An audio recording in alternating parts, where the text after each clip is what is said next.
Welcome to Manage This, the podcast by project managers for project managers. Every couple of weeks, we meet and discuss what matters to you as a professional project manager. We get into the nitty-gritty, the real stuff of the job, and we do it by talking with some of the greatest minds in the business, people who have seen it all and lived to tell about it. I'm your host, Nick Walker, and with me are two guys who will be the first to tell you that, yes, you can live to tell about it, Andy Crowe and Bill Yates. And Bill, we here at Manage This have reached a milestone and lived to tell about it. We're celebrating our 50th podcast today, and there's no sign of stopping. Isn't it amazing? 50. To go back and look at the conversations that we've had, it's just amazing that we piled up 50 of them. When you're married, you have a golden anniversary at 50, so maybe we should think about that. We're golden. Yeah. Well, to help us celebrate, we have in the studio today someone close to the heart of the VelociTeach organization, and with good reason. Alan Zucker has more than 25 years of experience as a leader in Fortune 100 companies. He has delivered thousands of successful projects for them and managed multi-million-dollar programs with hundreds of resources. In 2016, he founded Project Management Essentials to provide training and advisory services. He holds numerous certifications. He's a certified project management professional, is an ITIL Foundation certificate holder, a Scrum Master, a Scale Agilist, and an Agile Certified Practitioner. He's frequently called on as a keynote speaker and is also an adjunct professor at Northern Virginia Community College. Alan, welcome to Manage This. Now, you are knee-deep in a world that for many is probably still a little foreign. I'm talking about the world of Agile practices. And I need to confess right off the bat that this world is not just, outside my playing field, but it's on a different planet from my playing field. What is it about Agile that makes it so different? I think the really interesting thing about Agile is if you step back, it's sort of how we learned to play as kids. When we were kids, you'd go to the beach and you'd make a sandcastle. You wouldn't maybe you draw a couple lines in the sand and this is where we're going to be and this is where we're going to start digging. But you didn't have detailed plans and you just start building. It's like, yeah, I like that. Let's build a little bit more over here and a little bit over there. And that's sort of the way Agile is. And I think there's a real natural rhythm to Agile. And I think that particularly when you look at traditional project management waterfall, it became very rigid and became very highly structured. And it really wasn't effective in terms of particularly developing software, which was really most of my background. So if Agile is the way you describe, trying to get into a kid's mind, it seems like it might be intuitive. Have we sort of learned to not be like a kid anymore? Have we grown up too much? I think so. I go back and I think about my own experience. I came to project management. I have a master's degree in economics. And my first job out of school, I was developing a model for a company. Developed it in Lotus 1, 2, 3, Release A million years ago. Wow, we're going back. Yeah. I'm older than Bill. Barely. And, the way I built it, I was working with a guy. I was an economist. I was working with a guy who was a senior economist. And I'd build a little bit, and I'd show it to him, and I'd build a little bit, and we'd fix it, and we'd test it, and I'd learn new functionality, and I'd build that in. And that's how I learned to manage my first project. And then when I had my first real job, I had a job at the U.S. Treasury, and I was managing the Treasury bill, note, and bond auctions. And this happened to be when Solomon Brothers decided to cheat on the auctions. And I was working with the Federal Reserve Bank of New York to automate the auctions. And there I was in my late 20s as the Treasury project manager. And we built that project, or we developed that application. This is back early 90s, mainframe application using a lot of Agile techniques. We used prototyping. The guy that was the lead developer at the New York Fed had a screen prototyping program. We'd draw up the screens, and then he'd have me look at them, and then he'd program a little bit, and we test. And we built that application in less than 6 months, which, for the Federal Reserve and the Treasury Department is, land speed time. Got a little bit hit up by the General Accounting Office for not following the prescribed process, but we had the application built. One of the core of Agile is the Agile team, and you've got a self-managing team, self-contained. You've got all of the resources on the team available to deliver the project together. And there's the notion of team accountability, and everybody's bought in, and they're committed to delivering this project. So that's a big difference. There's also the idea that the team's self-managing. And I think a lot of people really sort of struggle with, well, what does it look like to be a self-managing team?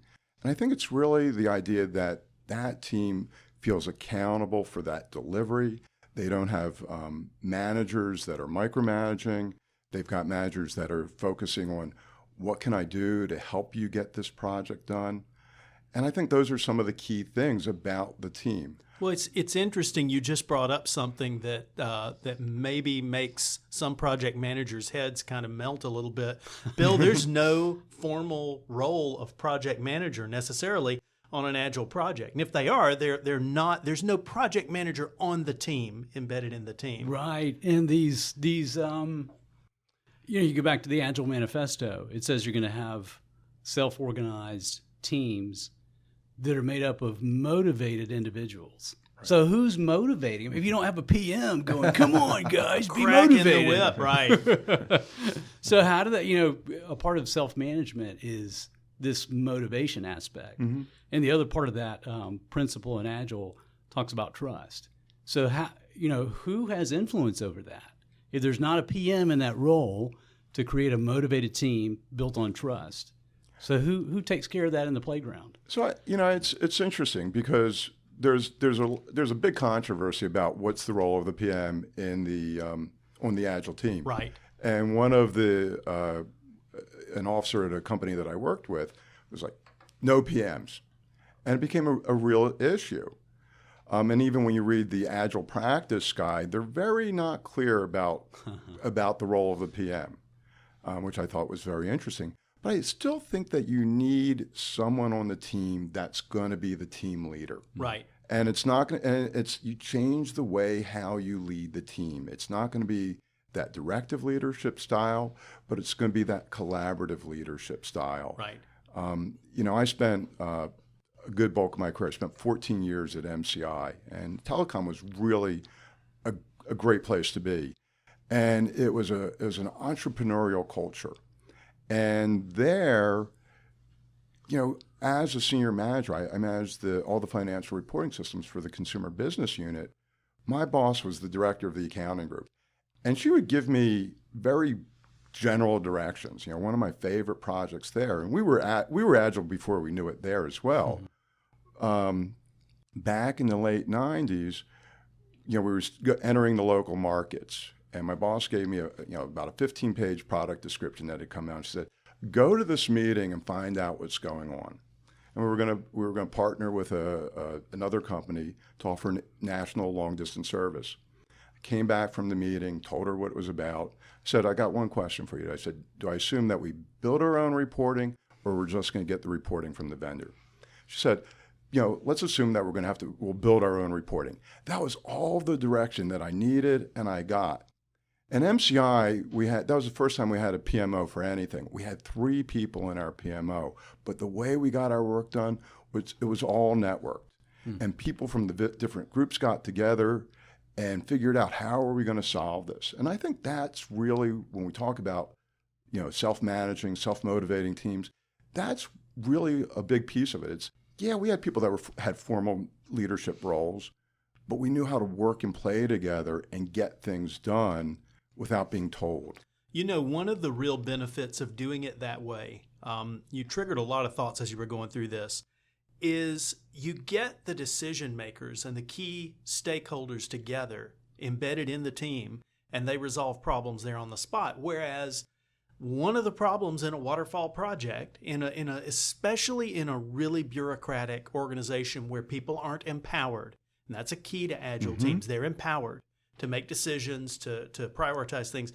You do it in an organization where people are not empowered, and you do this traditional model, things have to get escalated up. Somebody's worried about making a decision. They don't feel like they have the authority, so they escalate it up another level.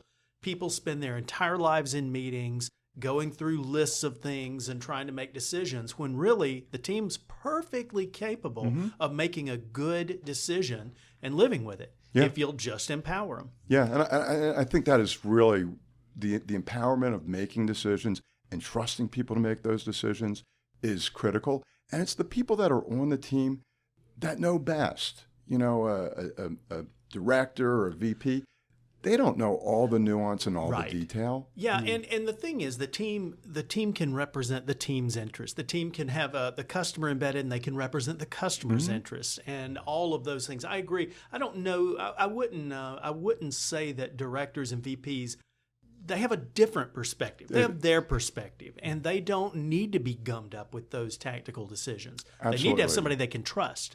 Yeah, no, I agree, and really, I meant it's the details of the nitty gritty of how the process works.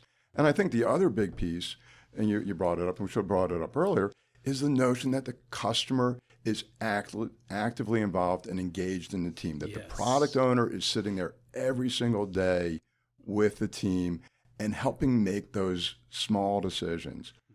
That's so key. I think of projects that have struggled that I've been a part of in the past, and one of the if you do the root cause analysis, one of the key factors that falls out is we couldn't get the customer's time. They were not available when we need to have key decisions made. We were having to make decisions in the dark and make plans in the dark.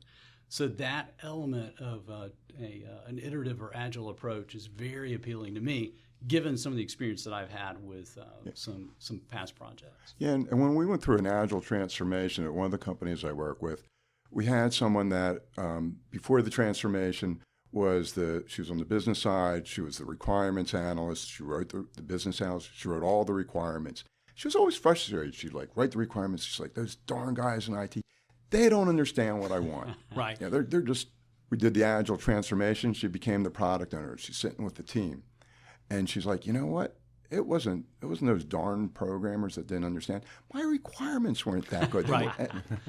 And she became one of our leading evangelists for the transformation as we moved into other groups, because she saw how that collaboration between her as the business owner and the development team made such a huge difference.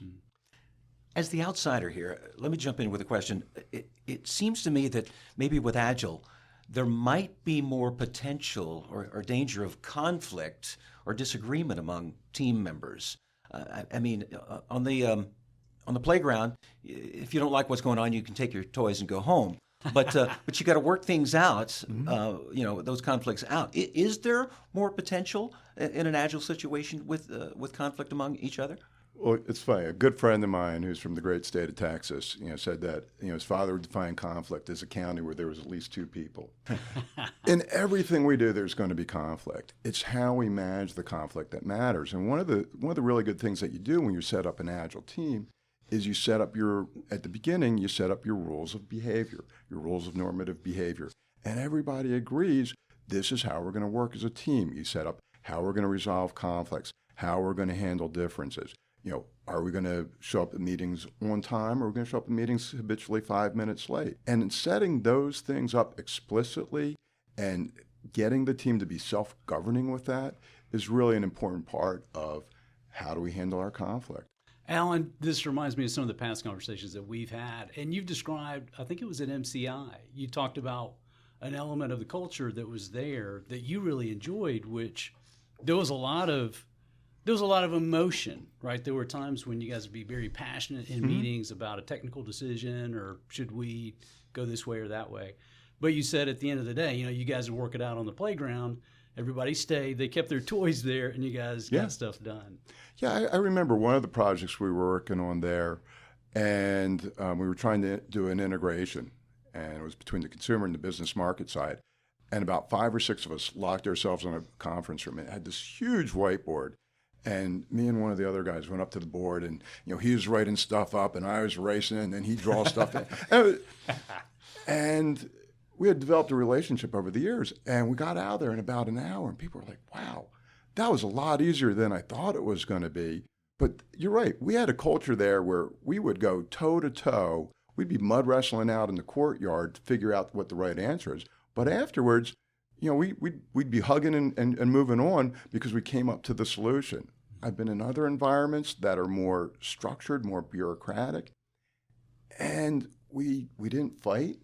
We didn't have aggression, but we never made decisions, or the decisions were made in the break room, either before or after the meeting. And so, you know, there's a way, it's how you manage conflict and what that culture that you have to get you there.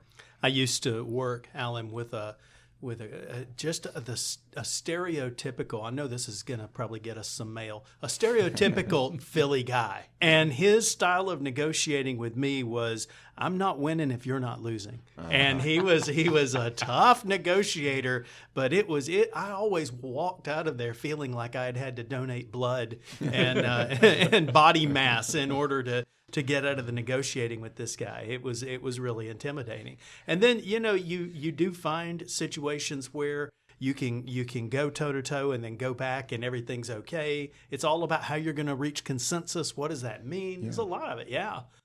A lot of this group decision making techniques. That's something Agile's given us a lot of.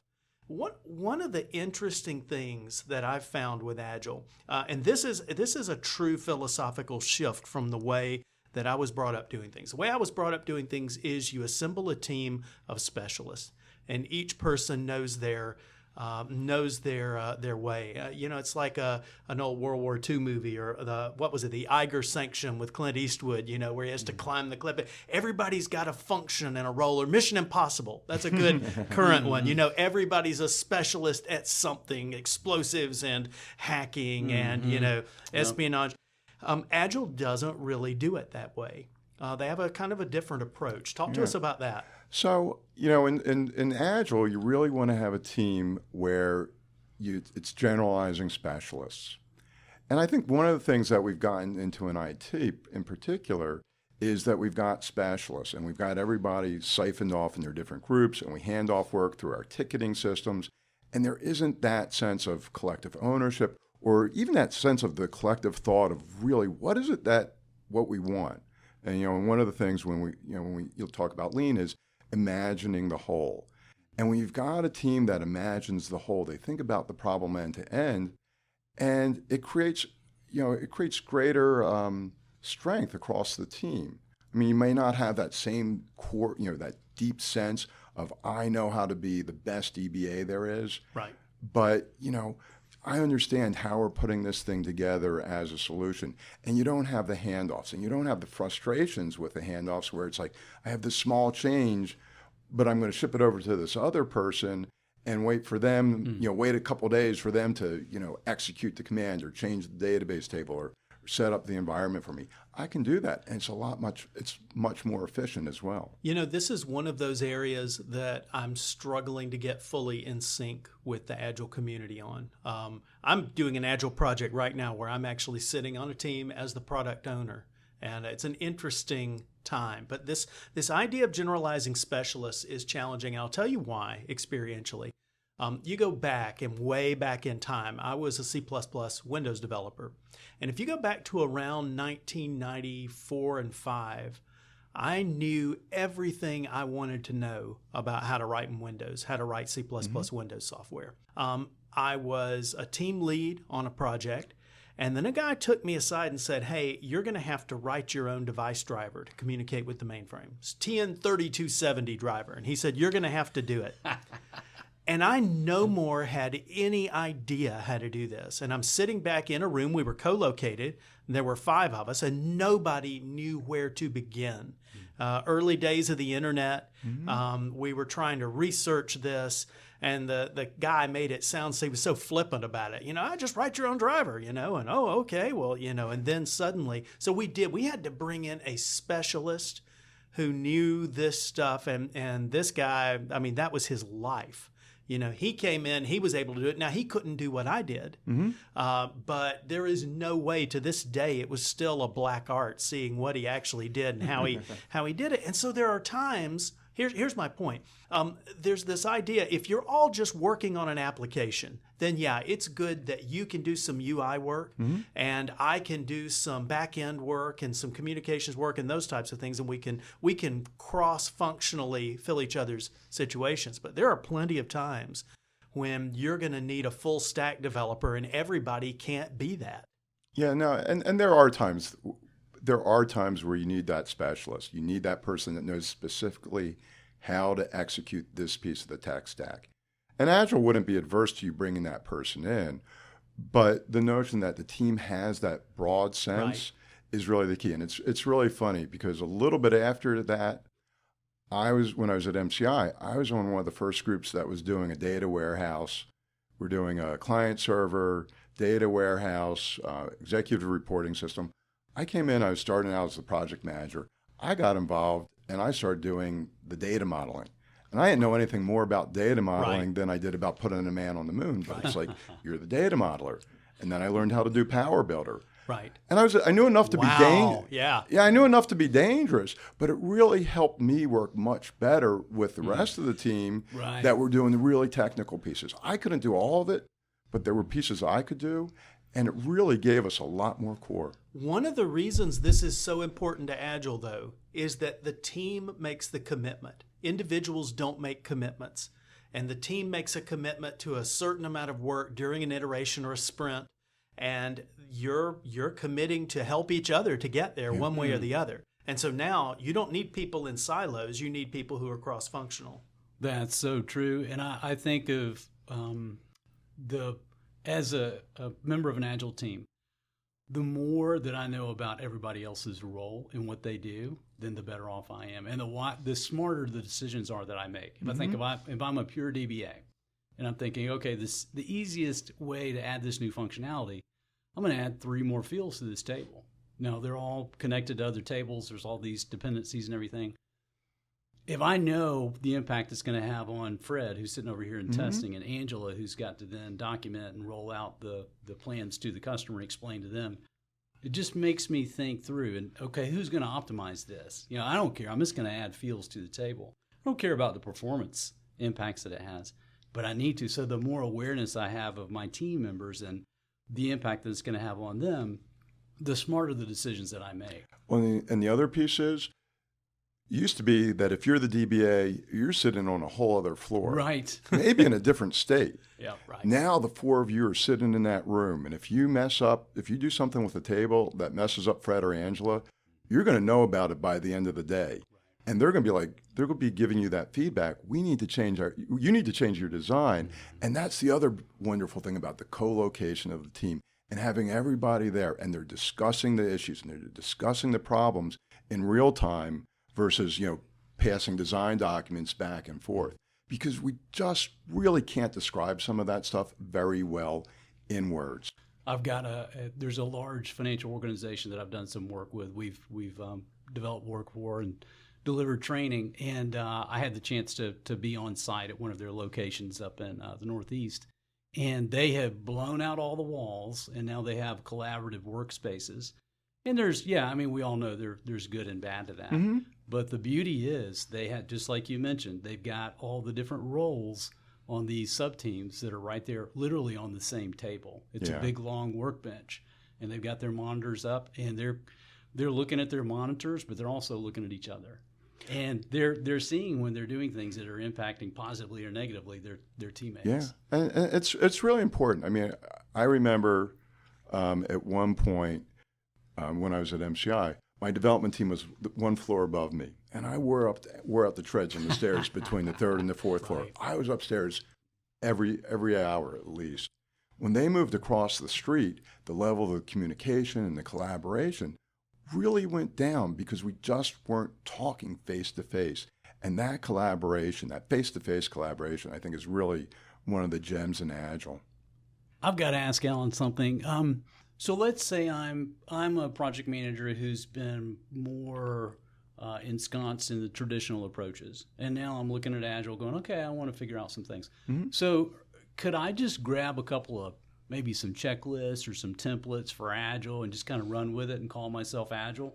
How does somebody get started? Right.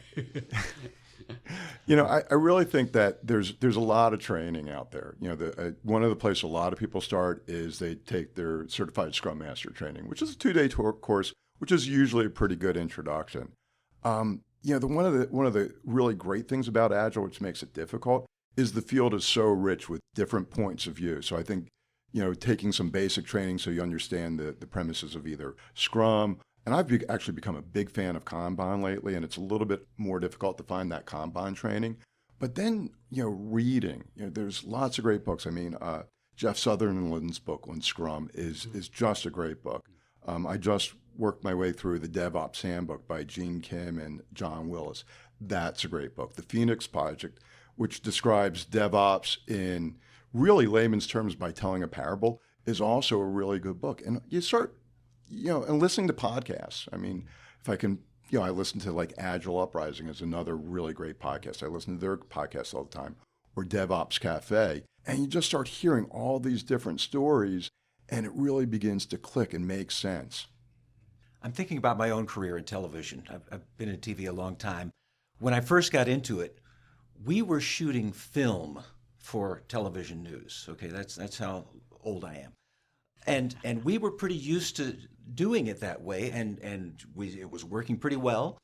And then we switched over to videotape editing, and tough transition in the beginning. But once we made that transition and saw all the benefits, we said we can never go back. We'll never ever go back to that. There's just too many things with the new way. Have you found that people who have never practiced Agile before and then suddenly are maybe forced into that environment, that they're saying, "Oh, I can never go back now the other way"? Yeah, that's a good question. I think that once you make that transition in your head, it's going to be hard to go back. But I think there's still going to be people where they've come out of a very engineering focused background or very, very process oriented background. It's going to be hard for them to make that jump and to really see that benefits. So I had the experience where we had a team that we took them through the Agile transformation. We had set up a team room. Everybody would come together in the morning for the daily stand-up, and then the developers would all go back to their cubes because they were really much more comfortable working alone. Mm-hmm. So they were Agile in name only, but they were really not getting that benefit of the collaboration. So it's, sort of going back to where we started. You really need to make that mindset change, and you need to feel comfortable with making that change and seeing those benefits.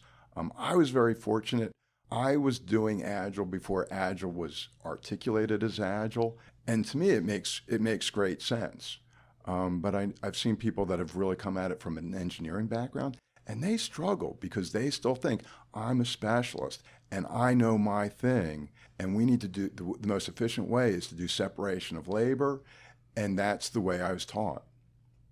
Well, Alan, thank you so much for the insight that you've brought to all of this today. We appreciate you being with us here. We have a gift for you. We always provide a special gift to all of the people who visit us. It's this great Manage This coffee mug in front of you. It's rugged. It will stand up to any playground situation, I think. So use that in good health. Well, thank you so much. And because I knew that you gave out gifts, I have my own gifts for you guys, which are my own project management essentials. Squeeze toys. They're better than stress balls, and I wanted to give a gift back. I will use this a lot. Yes. Nice. Thanks again, Alan. Andy and Bill, as always, thanks for your expertise. It's been great. And a reminder to our listeners that we try to meet your needs on many levels. One of the ways we do that is by providing free professional development units toward your recertifications. To claim them, go to velociteach.com and select Manage This Podcast from the top of the page. Click the button that says Claim PDUs and just click through the steps. That's it for us here on Manage This. We hope you'll tune back in on February 6th for our next podcast. In the meantime, you can visit us at velociteach.com/managethis to subscribe to this podcast, to see a transcript of the show, or to contact us.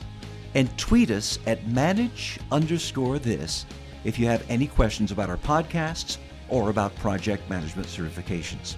We're here for you. That's all for this episode. Thanks for joining us. Until next time, keep calm and manage this.